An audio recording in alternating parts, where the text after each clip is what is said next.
Hey guys, so I just wanted to talk to you guys about I guess what's been going on and kind of give you an update.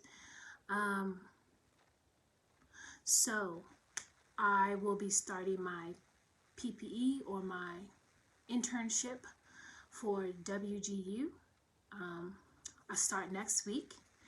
They haven't totally finished nailing down my PPE days, but that's okay.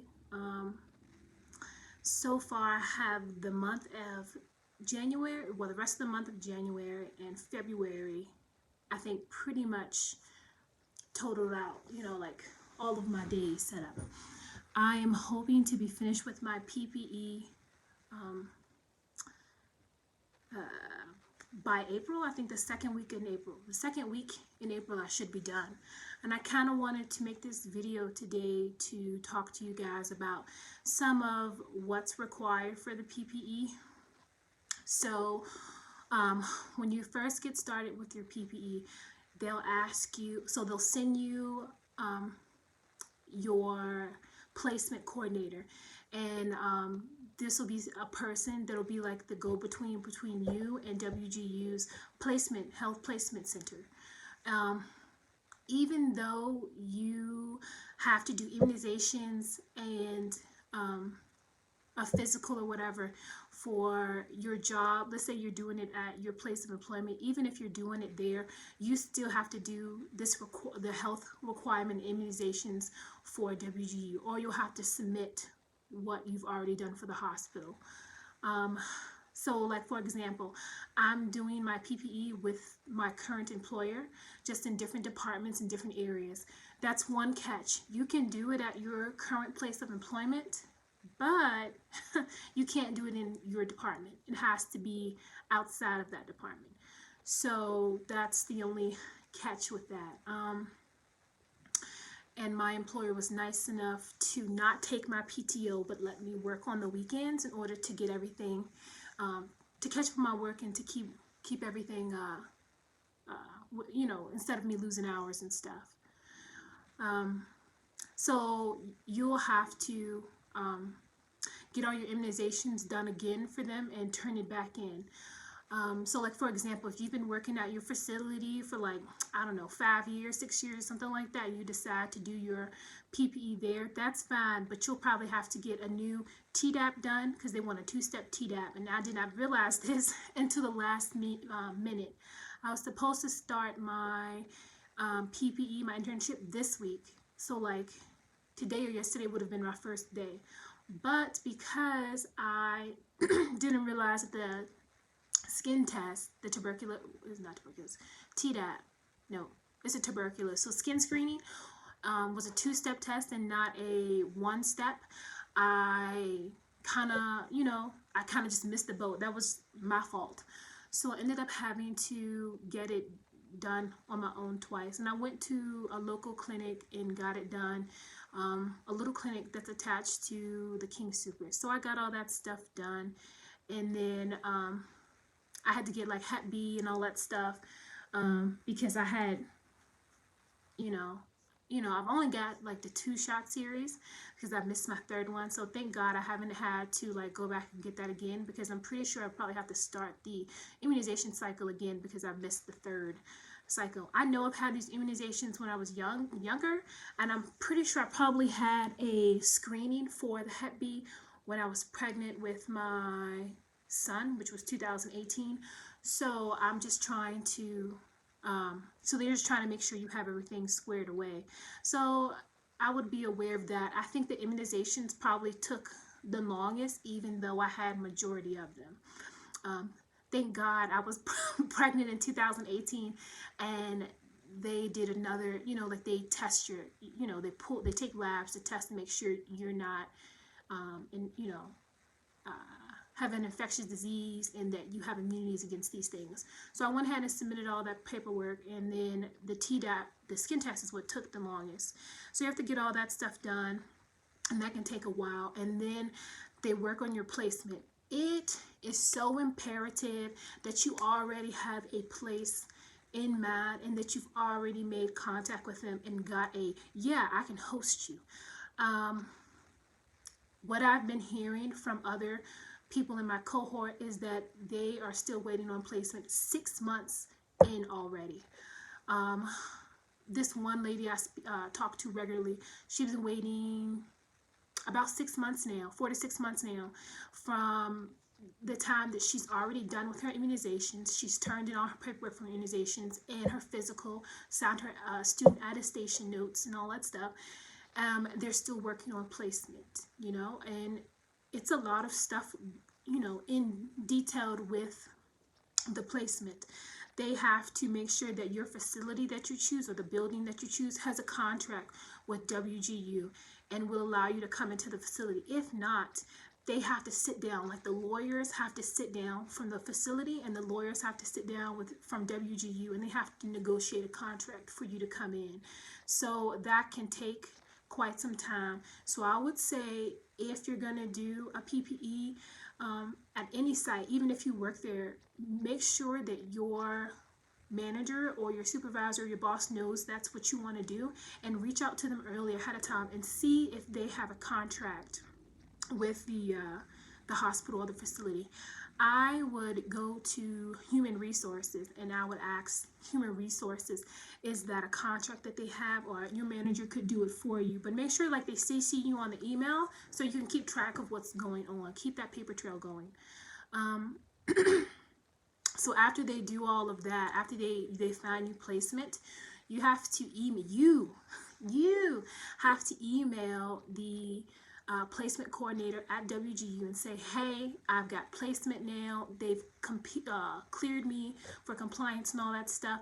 This is my start date that I've got set up with the facility. You have to negotiate a start time and a start date with your facility. They do ask that you complete a minimum of 8 hours a week. So it's not taking you forever to get your PPE completed. So you'll have to sign off on that stuff too. And once your compliance person, like go-between, says, okay, yeah, you can start on the 13th, then you're officially done. Mine didn't take that long because my hospital already had a contract with WGU. I told my manager probably in October that I wanted to do my PPE, my internship with them, with her. And she said, okay. And she looked, she made sure they had the contract. And we went back and forth for maybe a few months. I kind of slowed the process down because I didn't do my due diligence and check my immunizations. So that slowed me up. My dog's coming in. So, that was kind of the hold up for myself. But it didn't take that long. Once I got situated and let my manager know, she was really like, yeah, let's do this. Probably because my manager is part of, like, she's over top of the coding education team, so she's really big on education. She's really big on investing in yourself and going to that next level, going to that next step. So she's really awesome. I'm lucky to have her as a manager.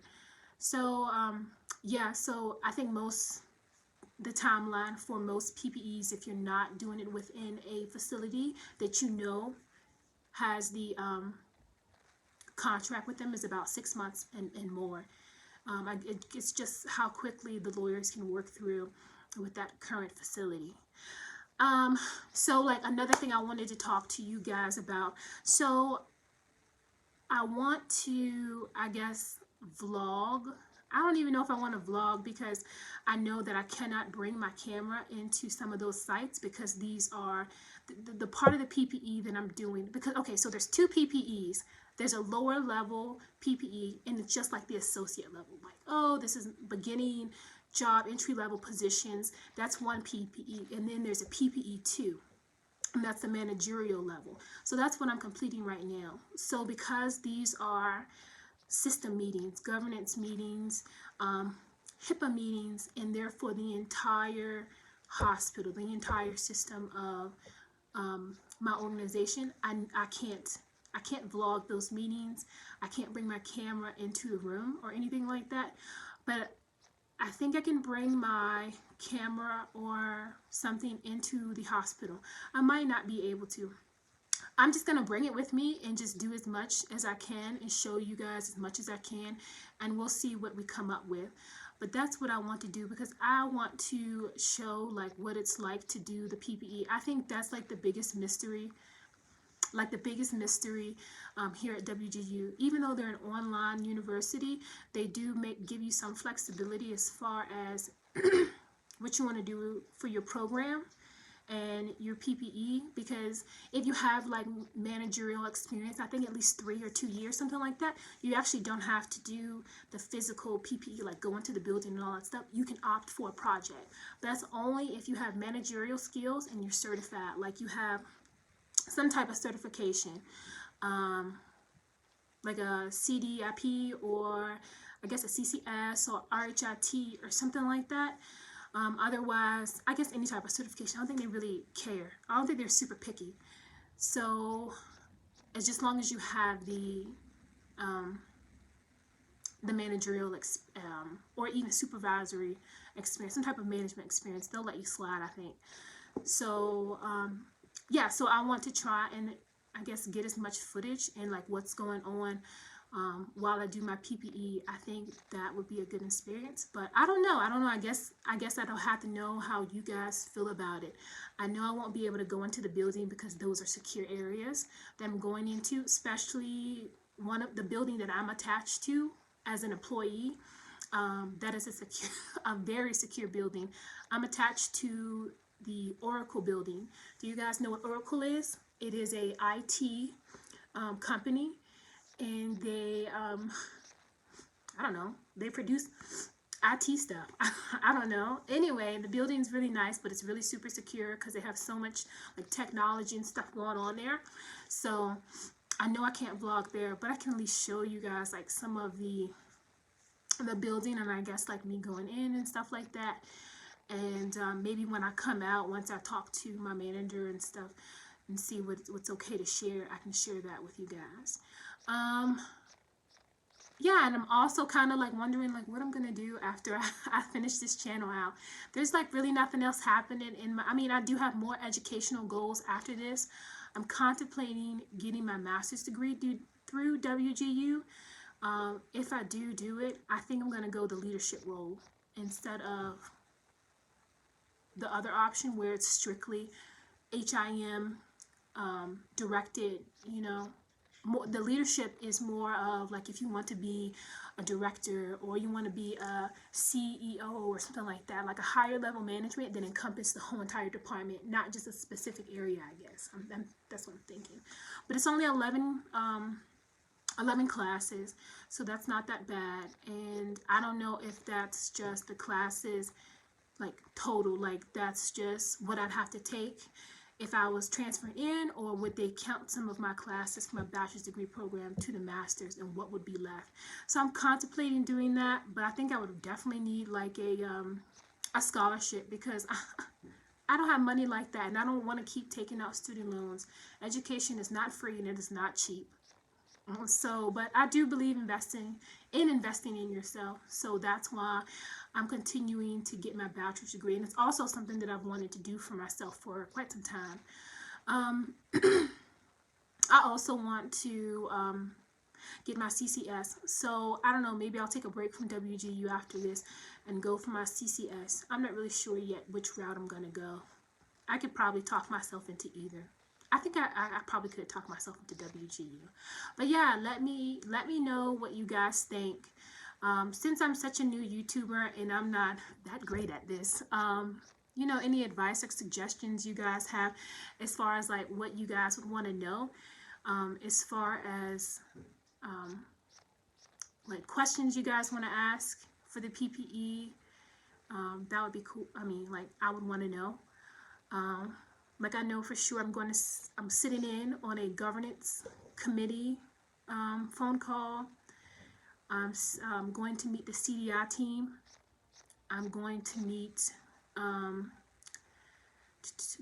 like a governing bodies, since it's the new year for the hospital, but not, you know, for Medicare, of course. That was October.